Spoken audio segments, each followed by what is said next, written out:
I've just watched 2026's Hokum, directed by Damian McCarthy and starring Adam Scott. And as a big fan of McCarthy's films, caveat and oddity, I have been looking forward to Hokum since they announced it back at the start of the year. And after watching it, I knew right away this movie was right up my alley in terms of being saturated with this sort of symbolism and allegory I really love sinking my teeth into. There are potential drug trips and a novel paralleling elements of the movie and some very considerate commentary on grief and guilt and the battle many people fight every day against the demon that is alcohol. And it all takes place in a quaint, isolated, haunted hotel in rural Ireland. As a fellow Irishman, I am very familiar with McCarthy's work and a lot of the Irish folklore he immerses his audiences in. After watching a lot of his recent interviews and having an inherent understanding of where his stories are coming from, culturally speaking, I'd like to take you through some of the movie's symbolism and allegories as I see them after watching the movie 2 times. I'll be talking about everything I think is significant, including the ending in some detail, so consider yourselves warned, there will be spoilers. The movie opens in a desert, which is the setting for the novel Bauman is in the process of writing. This is the final scene in the book, and he is struggling with writer's block when it comes to his ending. The film cuts back and forth to show us the real-world connections linking the author with his prose. The novel's called The Conquistador, and the Conquistador character and his son are in the process of discovering hidden treasure. Sometimes in movies, treasure is just treasure, in a Pirates of the Caribbean sense, but in this movie, Damian McCarthy is hinting pretty heavily at how he wants us to interpret this treasure. Normally, treasure can also represent corruption, or greed, or a family legacy, or in some cases it can represent self-discovery. But in this story, McCarthy is telling us directly, for Bauman, this treasure represents a struggle with alcohol. At this stage in the story, is ending his novel with the discovery of the standard message in the bottle, which contains the location of the coveted treasure. However, being in the middle of the desert with only sand available to them, the conquistador decides the only way forward is to break the bottle over his son's skull. The conquistador can't get to his treasure because it's inside a bottle he can't open without destroying it. That's not just clever writing on McCarthy's part, it's a devastatingly accurate picture of what it looks like when somebody's solution has also become their prison. This really drives home struggles with drinking and his views on his own family. As we learn later, father was an alcoholic. As somebody who has written a full novel myself, yes, it still needs a final draft edit, I am aware. I know from experience, no matter how hard you try to keep yourself out of your fiction, you're gonna end up in it. And for this scene from his novel beautifully symbolizes something all alcoholics have to eventually accept if they ever hope to find the map to their own treasure. Because this conquistador is finding it impossible to retrieve his treasure from the bottom of a bottle. And if you've ever loved someone in that struggle, you know exactly what that image means. The thing they're searching for, the peace, the relief, the forgiveness, it's all right there, but they can't reach it. Not without breaking the bottle. Breaking the bottle means facing everything they've been using it to hide from. We also learn later, as a child, accidentally shot his mother and killed her, playing with what was presumably his father's gun. And so, before we're even introduced to any real or imagined supernatural elements in this story, we already know is starting the story out haunted by the guilt of killing his mother. We're even shown her ghost creeping up behind him periodically. So, throughout the opening scenes, as we're experiencing bitterness and sour demeanor towards nearly everybody he interacts with, we don't excuse his attitude, but we understand it, because we understand his attitude is like an armor he's been wearing for a very long time. Takes it upon himself to head to the Bilberry Woods Hotel in Ireland, where his parents spent their honeymoon. He intends to spread their ashes under the tree his mother is leaning against in a photo of hers. On arriving at the hotel, meets Fergal, who's just finished killing a goat because it was standing on the hood of his car. The goats graze regularly on magic mushrooms that grow wild in the woods around the hotel, and when they're tripping, they like to look into their own eyes and the reflections of the cars. As we'll see, this peculiar detail acts as a kind of foreshadowing of own journey of self-reflection later on. When he's checking in, overhears Cobb, the owner of the hotel, telling two young boys a story about an Irish witch who shackles her victims and reels them into the underworld to be consumed by a hellish entity. We find out Cobb not only believes in the witch, he's also had his son Mal, the hotel manager, keep the honeymoon suite locked up permanently as he believes he has locked the witch inside it. Naturally, seen through his own cynical disposition, thinks this is a bunch of hooey, and this is where the movie's title actually comes from. Hokum refers to nonsense, bunk, or absurd talk often designed to deceive or impress. Cynicism is on full display when he visits the tree to spread his parents' ashes. He happens upon Jerry, the forest-dwelling fugitive, who claims he can communicate with the spirit of his dead wife when he is taking mushrooms, which he grinds up and mixes into his milk. In the opening act, non-believing attitude is constantly contrasted by hotel staff members who appear to be quite open to the idea of spiritism and apparitions.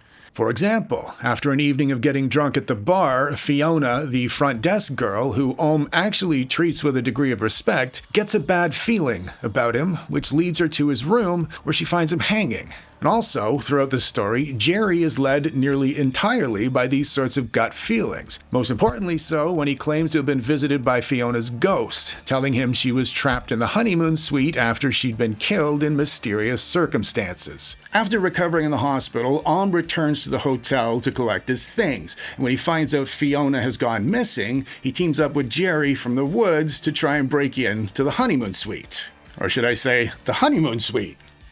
And when finally makes it in and discovers Fiona's body in the dumbwaiter, it forces him to reconsider his views on everything and possibly drop his guard just a little.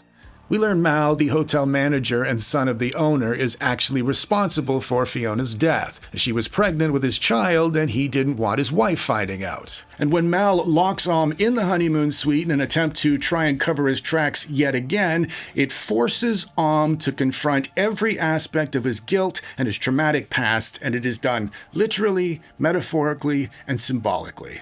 His mother's spirit follows him through the room as he's exploring it in the darkness. He also finds evidence the witch was actually responsible for making him hang himself. When he eventually falls asleep, he has a very revealing dream about shooting his mother. After the bullet hits his mother's head, she uses her dying moments to try and comfort her son. This is contrasted in the later parts of the dream when he is watching a creepy donkey-headed children's show host from his childhood. The host is reading a letter wrote into the show, asking how he can relieve himself of the guilt of what's happened. But in stark contrast to his mother's reaction, the host and the entire audience of the show laugh and mock him for what he's done. This dream, as a whole, encapsulates the struggle is facing in trying to come to terms with his own guilt. Things culminate when takes the dumbwaiter he found Fiona in down to the basement, and that's where he encounters the elusive witch. The witch is not a supernatural enemy. She is the embodiment of what happens when we turn away from our pain instead of looking right at it. She is the thing sitting in the dark corner behind you when you're trying to forget. She is the thing that made you open the bottle in the first place. Her voice gets louder and clearer the more you try to muffle it out. And for specifically, she is everything he's been trying to hide from behind alcohol. For others watching, she might look like a different kind of ghost, but her dynamic is the same. You can't outrun her, and you can't drink her away. She doesn't want to destroy him, she wants him to stop running. And that is the cruel irony. The thing he is most afraid of is the only thing that can set him free. And under this light, the witch causing him to hang himself takes on an entirely different meaning. As he tries to escape, the witch follows him up the shaft, and for protection, he draws a chalk circle around himself. It holds her off for the time being, but she doesn't disappear. If you're even a casual viewer of horror movies, you are probably familiar with the concept in witchcraft of chalk circles, which are meant to act as protective barriers. But when I remind you of some of the imagery from the opening scenes of this film, you can probably see the obvious metaphor being implied. Alm's protective chalk circle is drinking, and his drinking keeps the witch, his pain, at bay, at least temporarily.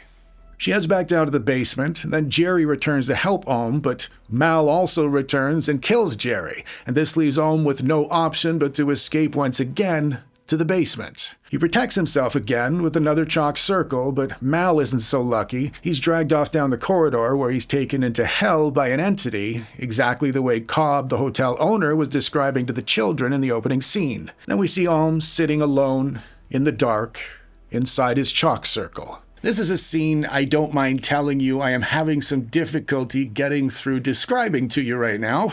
I don't know how many takes it took me to get to this version you're seeing right now, but I will let you know because this scene deserves to be difficult to talk about because of what it could potentially represent to so many of us in our real lives. The spirit of his mother puts her arm around him the way she did on the day she died, and in his first show of emotion in the film, he breaks down and tells her how sorry he is and that it was an accident. She tells him she knows, as she embraces him, as she tells him he can't stay here in his chalk circle any longer. The circle is his cold, dismissive demeanor. It is his constant self-isolation. It is his rejection of human relationships. It is the circle he's been drawing around himself his entire life, and his chalk is whiskey. Alm's last scene takes place in the hospital after he's helped out of the hotel to safety by Fergal. The room is bright, and Alm is much brighter than usual. He's visited by Albie, a busboy who had a very difficult and painful interaction with a very drunk Alm earlier in the story. Albie brings him a bottle of wine, but Alm tells him he doesn't want it. Albie reveals he spiked Alm's whiskey with some of Jerry's mushroom powder right before all the supernatural events kicked off. And of course, that leaves us wondering whether or not any of what we've just watched actually happened. But beyond that ambiguity, I think the message McCarthy is conveying is that it's always better to try and keep yourself open to things instead of closing yourself off in your own chalk circle. The final scene in the film is the revised ending to Alm's novel. The conquistador decides to sacrifice himself and have his son crack the bottle over his skull so he can have the treasure. But his son throws the bottle away. Given we can take these characters as representing Alm and his own father, the forgiveness motif is clear, as is the importance of connecting with people and loving them. The final shot of the movie sees the bottle with the treasure map in it landing in the sand over the crest of the hill, and it lands next to an animal skull. And that leaves us all sitting in a beautiful, quiet truth. The treasure was never in the bottle. It was in the son who threw the bottle away. It was in the mother who forgave without question. It's in the boy you stopped speaking to who is still there for you every single day. It's in anyone who decides to stop running and set down their chalk to turn around and face their witch. And for anyone still fighting every single day to find their way out of their own chalk circle, I see you. And this video is for you.